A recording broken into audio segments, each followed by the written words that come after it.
বিয়ের মাস পড়ার পর থেকে মুষলধারে বিয়ে হচ্ছে। আর বিয়ের পর মুষলধারে নতুন নতুন সব সংসার শুরু হবে। আর এই সংসার করতে গেলে মিক্সার মেশিনের যে কতটা দরকার আর নতুন করে কি বলবো। তবে আমি নতুন করে সংসার শুরু করিনি, 6 বছরের পুরনো সংসারে নতুন এই মিক্সার মেশিনের ভীষণভাবে দরকার ছিল। আগের মেশিনটা খারাপ হয়ে গিয়েছে বলে ব্যবহার করতে পারছিলাম না। আর যেহেতু কম জনের সংসার, তাই ছোটখাটো একটা মেশিন দেখছিলাম, যাতে আমার রাখতেও সুবিধা হয়, অনেকটা বেশি জায়গাও না লাগে। অনেক খুঁজে খুঁজে আমি এই মেশিনটা পেয়েছি। ভীষণ ভালো হয়েছে আর অনেকটা কমও দাম নিয়েছে। তো আমার এই নতুন মেশিনে আজকে আমার রিভান ছোট্টটার জন্য কেক তৈরি করব। ঘরে আপেল আর কলা ছিল, ওটা একটু খেজুর দিয়ে পেস্ট করে নিয়েছি। কিছুটা টক দইও ছিল, ওটাকেও ব্যবহার করে নিচ্ছি। আর যেহেতু সুজির কেক বানাচ্ছি, তো সুজিটা বেশি পরিমাণে দিয়েছি।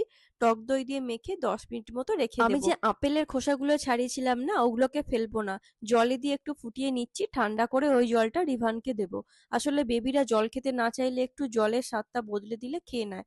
আরো অনেক রকম ভাবে রিভানকে আমি জল খাওয়াই, পরে অন্য এক ভিডিওতে তোমাদের সাথে শেয়ার করব। 10 মিনিট হয়ে গেলে কিন্তু কেকের ব্যাটারটার মধ্যে বেকিং পাউডার, বেকিং সোডা, বাদাম গুঁড়ো আর বাটার অ্যাড করতে একদম ভুলবে না। কেকটা কিন্তু 15 মিনিটের মতো লো ফ্লেমে কড়াইতে বসিয়ে বেক করেছি। এত সুন্দর খেতে হয়েছিল না কি বলবো। অমিত তো বলছিল মিল্ক কেক যেরকম খেতে হয় ঠিক ওরকম হয়েছে।